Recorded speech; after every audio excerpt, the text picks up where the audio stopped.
Hello everyone, ये series का तीसरा वीडियो है। इस वीडियो में हम क्लास 10th हिस्ट्री के थर्ड चैप्टर को कंप्लीट करेंगे, जिसका नाम है the making of a global world.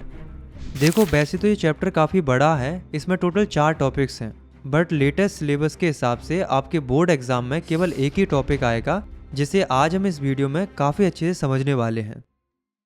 सबसे पहले तो हमें ये समझना होगा कि ये ग्लोबलाइजेशन क्या होता है। तो ग्लोबलाइजेशन का मतलब होता है the movement of goods, capital, services, technology, ideas and people from one nation to other nations is called globalisation. मतलब एक नेशन से दूसरे नेशंस के बीच में गुड्स का, कैपिटल्स का, सर्विसेज का, टेक्नोलॉजीज का, आइडियाज का और लोगों का मूवमेंट करना ही ग्लोबलाइजेशन होता है। अगर हम सिंपल शब्दों में कहें तो interconnection of nations refers to the globalisation. मतलब अलग अलग नेशंस का आपस में जुड़ना ही ग्लोबलाइजेशन होता है। फॉर एग्जाम्पल, अगर हम आज की बात करें यानी कि मॉडर्न वर्ल्ड की बात करें, तो आज के समय में हम काफ़ी अच्छे से कनेक्टेड हैं अलग अलग नेशंस के साथ। आप देखते हो कि हम आज के समय में कितनी जल्दी ट्रैवल कर लेते हैं एक नेशन से दूसरे नेशन में। यानी कि हम ये कह सकते हैं कि आज का जो ग्लोबलाइजेशन है वो काफ़ी इमर्ज है। लेकिन क्वेश्चन ये अराइज होता है कि पहले के टाइम पर यानी कि आज से कई साल पहले ग्लोबलाइजेशन कैसा था। मतलब मॉडर्न वर्ल्ड से पहले यानी कि प्री मॉडर्न वर्ल्ड में ग्लोबलाइजेशन कैसा था, लोग कैसे ट्रैवल करते थे, क्यों ट्रैवल करते थे, ट्रेड कैसे होता था, आइए जानते हैं।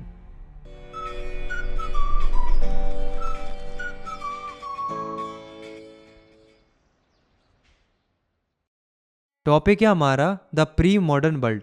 दोस्तों, अक्सर हम ऐसा सोचते हैं कि जो ग्लोबलाइजेशन है वो हाल ही के कुछ सालों में इमर्ज हुआ है, पर दोस्तों ऐसा नहीं है। ग्लोबलाइजेशन की प्रोसेस हमें काफ़ी पुराने टाइम से देखने को मिल रही है। एंशियंट टाइम में भी कई सारे लोग जैसे कि ट्रैवलर्स, ट्रेडर्स, प्रीस्ट और पिलग्रिम्स ये काफ़ी लंबी लंबी डिस्टेंसेस ट्रैवल करते थे अलग अलग चीज़ों के लिए, जैसे कि नॉलेज के लिए, अपॉर्चुनिटीज़ के लिए, स्पिरिचुअल फुलफिलमेंट्स के लिए और टू एस्केप परसिक्यूशन मतलब अत्याचार से बचने के लिए। तो क्या ये लोग केवल ट्रैवल करते थे? नहीं, बल्कि ये अपने साथ साथ कई सारी चीज़ें ले जाते थे, जैसे गुड्स, स्किल्स, मनी, इन्वेंशंस, जहाँ तक कि ये अपने साथ जर्म्स एंड डिसीजेस भी ले जाते थे। आज के समय में हमें ऐसे कई सारे एविडेंसेस देखने को मिलते हैं जिनसे ये पता चलता है कि पहले के टाइम पर भी लोग ट्रेड किया करते थे। जैसे कि मालदीव्स के समुद्रों में जो कौड़ियाँ पाई जाती थी, इनका उस समय पर करेंसी के रूप में इस्तेमाल किया जाता था ट्रेड करने के लिए। तो ये कौड़ियाँ हमें आज चाइना और ईस्ट अफ्रीका में देखने को मिली हैं। इसका मतलब ये है कि कहीं ना कहीं इन कौड़ियों की मदद से इन जगहों पर ट्रेड हुआ होगा। इसी तरीके से अगर आप इस स्टोन को देखोगे, ये 10th सेंचुरी का एक मेमोरियल स्टोन है जो कि गोवा के एक म्यूजियम से लिया गया है। तो इसे अगर आप ध्यान से देखोगे तो इसमें आपको पानी का एक जहाज दिखाई देगा, जो कि ये इंडिकेट कर रहा है कि उस समय पर भी ओशियनिक ट्रेड हुआ करता था। तो इस तरह के हमें कई सारे एविडेंसेस देखने को मिलते हैं जो कि एंशिएंट टाइम के ट्रेड लिंक को दिखाते हैं। Silk routes link the world. दोस्तों, प्री मॉडर्न ट्रेड का ही एक बढ़िया एग्जांपल है सिल्क रूट्स। सिल्क रूट्स यानी कि उस समय पर कई सारे रास्ते हुआ करते थे जिन्हें सिल्क रूट्स बोला जाता था। जैसा कि आप इस इमेज में भी देख सकते हो, कई रास्ते जमीन से होकर जाते थे तो कई रास्ते समुद्र से होकर जाते थे। अब दोस्तों, एक क्वेश्चन आप सबके दिमाग में जरूर उठता होगा कि आखिर इन रूट्स का नाम सिल्क रूट्स क्यों पड़ा, इनको सिल्क रूट्स क्यों बोला जाता है? तो ऐसा इसलिए क्योंकि इन रूट्स के जरिए चाइनीज सिल्क कार्गोस काफी ज़्यादा ट्रेवल करते थे, इसलिए इनको सिल्क रूट्स बोला जाने लगा। सिल्क रूट्स एशिया के कई रीजन्स को आपस में जोड़ता है और एशिया को यूरोप और नॉर्थ अमेरिका के साथ भी जोड़ता है। आपको जानकर हैरानी होगी कि इन सिल्क रूट्स का एग्जिस्टेंस क्रिश्चियन ईरा से भी पहले से था और इनका एग्जिस्टेंस 15th सेंचुरी तक रहता है। अब हम ये जानते हैं कि इन सिल्क रूट्स के थ्रू क्या क्या चीज़ें ट्रैवल करती थी। तो जैसे Chinese pottery, Chinese silk, Indian textile, Indian spices, ये सब चीज़ें ट्रैवल करती थी एशियन मार्केट से यूरोपियन मार्केट्स में, यानी कि ईस्टर्न कंट्रीज से वेस्टर्न कंट्रीज में, और फिर इनके बदले यूरोपियन मार्केट से एशियन मार्केट्स में आता था खूब सारा गोल्ड एंड सिल्वर। अब दोस्तों, ऐसा नहीं है कि इन रूट्स का इस्तेमाल केवल ट्रेड के लिए होता था, बल्कि इनका इस्तेमाल कई सारे क्रिश्चियन मिशनरीज, मुस्लिम प्रीचर्स, बुद्धिस्ट मॉन्क, इन सब के द्वारा भी किया जाता था। ये लोग भी ट्रैवल करते थे इन्हीं सिल्क रूट्स के थ्रू। अब क्यों ट्रैवल करते थे? तो ये ट्रैवल करते थे दो चीज़ों के लिए। पहली, स्पिरिचुअल फुलफिलमेंट के लिए, मतलब आत्म शांति के लिए, और दूसरा अपने कल्चर को प्रमोट करने के लिए।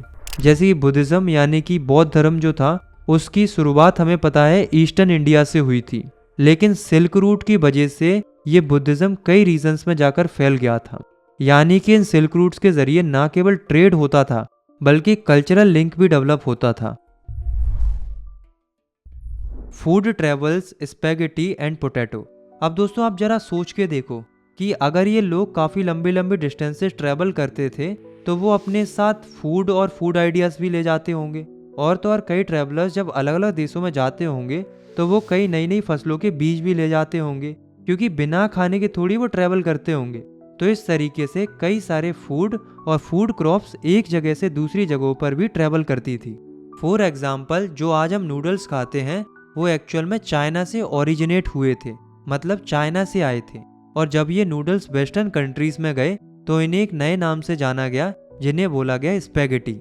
सिमिलरली आज हम जो पास्ता खाते हैं वो एक्चुअल में अरब कंट्री से ओरिजिनेट हुए थे, और हो सकता है कि इन्हीं अरब लोगों ने ट्रैवल करते हुए पास्ता को कई जगहों पर पहुंचाया होगा। जैसे कि 5th सेंचुरी में कई अरब लोग सिसिली आए थे जो कि आज इटली में है। तो इस बात की काफ़ी संभावना है कि इटली में भी पास्ता इन्हीं अरब लोगों के द्वारा लाया गया होगा। इसी तरीके से इंडिया और जापान जैसे देशों में भी इस तरह के कई सारे फूड्स खाए जाते हैं। तो इस बात से ये कहा जा सकता है कि उस समय पर ट्रैवलर्स आए होंगे जिन्होंने इन फूड्स को हमारे देशों में भी इंट्रोड्यूस किया होगा। इनफैक्ट आज के टाइम पर जो हम कॉमन फूड खाते हैं जैसे कि पोटैटो, सोया, ग्राउंड नट्स, मेज, टोमेटो, चिल्ली, स्वीट पोटैटो, इन सब फूड्स के बारे में भी हमें पहले नहीं पता था और ना ही वेस्टर्न कंट्रीज को पता था। तो अब सोचने वाली बात यह है कि इन फूड्स के बारे में पता कैसे चला था। तो देखो एक व्यक्ति थे जिनका नाम था क्रिस्टोफर कोलंबस, जो कि इटली के एक फेमस एक्सप्लोरर थे। तो इन्होंने क्या किया था, 15th सेंचुरी में एक्सीडेंटली एक बड़े से कॉन्टिनेंट को डिस्कवर कर लिया था और वो कॉन्टिनेंट था अमेरिका। तो जब अमेरिका की डिस्कवरी हुई तो इन क्रॉप्स के बारे में यूरोप को भी पता चला और एशिया को भी पता चला। अब मैं आपको यूरोप का एक इंसिडेंट सुनाता हूँ। यूरोप में जब नया नया आलू इंट्रोड्यूस हुआ था तो यूरोप के लोग आलू के ऊपर इतना ज़्यादा डिपेंडेंट हो गए थे कि वो मेनली आलू की क्रॉप उगाते थे और कोई भी क्रॉप पर ध्यान नहीं देते थे, क्योंकि आलू के आने के बाद यूरोपियन को एक अच्छा फूड मिल गया था जिसकी मदद से वो लंबा जी सकते थे। पर दोस्तों आपको जानकर हैरानी होगी कि इसी आलू की वजह से कई लाखों लोगों की जानें गई थी। यूरोप में एक आयरलैंड करके एक आइलैंड था जो कि आज भी है। वहाँ के जो पीजेंट्स थे वो केवल आलू की फसल पर काफ़ी ज़्यादा डिपेंडेंट हो गए थे। तो मिड 1840s में क्या होता है, एक बीमारी के चलते सारी आलू की फसलें खराब हो गई थी, बर्बाद हो गई थी, जिस वजह से आयरलैंड में लगभग 10 लाख लोग स्टारवेशन यानी कि भूखमरी से मर गए थे। इसी को बोला गया था the great Irish famine. Conquest, disease and trade. 16th century तक आते आते जो वर्ल्ड था वो श्रैंक होने लगा था। श्रैंक होने का मतलब ये है कि नए नए सी रूट्स डिस्कवर कर लिए गए थे, जिसकी वजह से आपस में कनेक्टिविटी बेहतर हो गई थी। जैसे कि आप इस मैप पर देखो, कहने का मतलब ये है कि यूरोपियन सेलर्स जो थे उन्होंने एशिया तक आने का ओशियन रूट डिस्कवर कर लिया था और उन्होंने वेस्टर्न ओशियन को पार करके अमेरिका के लिए भी एक सी रूट डिस्कवर कर लिया था। मतलब अब यूरोपियंस एशिया से भी कनेक्टेड थे और अमेरिका से भी कनेक्टेड थे, इसलिए ट्रेड करना आसान हो गया था। दोस्तों उस समय पर यानी कि 16th सेंचुरी में जो अमेरिका था वो काफ़ी रिच था। वहाँ पर काफ़ी वास्ट अपॉर्चुनिटीज़ थी क्रॉप्स की और मिनरल्स की। आज के जो पेरू और मैक्सिको हैं वहाँ पर काफ़ी रिच अमाउंट में सिल्वर पाया जाता था। तो यूरोपियंस क्या करते थे, यहाँ से मिनरल्स ले जाते थे अपने साथ। इससे यूरोप की वेल्थ बढ़ रही थी और इसका इस्तेमाल एशिया के साथ ट्रेड करने के लिए करते थे। धीरे धीरे यूरोप में एक बात काफ़ी ज़्यादा पॉपुलर हो रही थी कि यूरोप में एक सिटी है एल डोराडो नाम की, जो कि पूरी सोने की है। तो इस तरीके की बात जब फैल रही थी तो यूरोपियंस को लगा कि क्यों ना अमेरिका को ही कॉन्कर कर लिया जाए। तो मिड 16th सेंचुरी में जो पोर्टुगीज और स्पेनिश कॉन्करर थे वो अमेरिका को कॉलोनाइज करने के लिए प्रक्रिया शुरू कर देते हैं, और जो अमेरिका था वो आसानी से पोर्टुगीज एंड स्पेनिश लोगों के कंट्रोल में आ जाता है। अब आप लोग कहोगे कि इतनी आसानी से कॉन्कर कर लिया? हाँ, क्योंकि अमेरिका को कॉलोनाइज करने में ज़्यादा परेशानी नहीं आती है। क्यों नहीं आती है, चलिए समझाता हूँ। तो जो ये पोर्टुगीज और स्पेनिश लोग आए थे तो इन लोगों ने ना ही मिलिट्री का यूज़ किया था और ना ही मिलिट्री वेपन्स का यूज़ किया था, बल्कि इन लोगों ने यूज़ किया था जर्म्स एंड डिसीजेस का। ये लोग अपने साथ कई सारी बीमारियां लेकर आए थे जैसे कि स्मॉल पॉक्स। तो आपको पता है कि अमेरिका बाहरी दुनिया से काफ़ी लंबे समय से दूर था, मतलब आइसोलेशन में था, इसलिए वहाँ के रह रहे लोगों का इम्यून सिस्टम काफ़ी वीक था। तो जब अमेरिकन लोग इनके कांटेक्ट में आए तो अकेली स्मॉल पॉक्स डिसीज़ ही अमेरिकन लोगों के लिए काफ़ी डेडली साबित हुई, क्योंकि ये बीमारी धीरे धीरे पूरे अमेरिका कॉन्टिनेंट में फैल गई थी, जिससे कई सारे लोग ऐसे ही मर गए थे। तो इस तरीके से पोर्टुगीज एंड स्पेनिश लोगों ने आसानी से कॉन्कर कर लिया अमेरिका को, मतलब अमेरिका अब यूरोप के कंट्रोल में आ गया था। वहीं अगर हम दूसरी ओर यूरोप की कंडीशन देखें तो उस समय पर यूरोप की खुद की कंडीशन ठीक नहीं चल रही थी, क्योंकि यूरोप की पॉपुलेशन काफ़ी तेज़ी से बढ़ रही थी, जिस वजह से 19वीं सेंचुरी में यूरोप कई सारी समस्याओं से सफ़र कर रहा था, जैसे कि diseases, poverty, hunger, religious conflicts. तो ये सब देखने को मिल रहा था। अगर हम ट्रेड की बात करें तो 18वीं सेंचुरी तक इंडिया और चाइना रिचेस्ट कंट्री थी वर्ल्ड के अंदर, और यही कंट्री बल्क ट्रेड में काफ़ी ज़्यादा डोमिनेट करती थी। लेकिन धीरे धीरे अमेरिका का इम्पोर्टेंस बढ़ने लगा था और यूरोप जो है वो बल्क ट्रेड का सेंटर बन जाता है। अब आप लोग कहोगे कि इंडिया और चाइना का क्या हुआ, वो भी तो काफ़ी डोमिनेटिंग थे ना बल्क ट्रेड में। तो ऐसा इसलिए क्योंकि जो चाइना था वो आइसोलेशन में चला गया था, मतलब उसने सारे ओवरसीज कॉन्टैक्ट तोड़ दिए थे और वो बल्क ट्रेड से दूर हो गया था। और वहीं अगर हम बात करें इंडिया की, तो इंडिया के ऊपर ब्रिटिशर्स का कंट्रोल हो गया था, इसलिए यूरोप का इमरजेंस बल्क ट्रेड पर बढ़ गया था।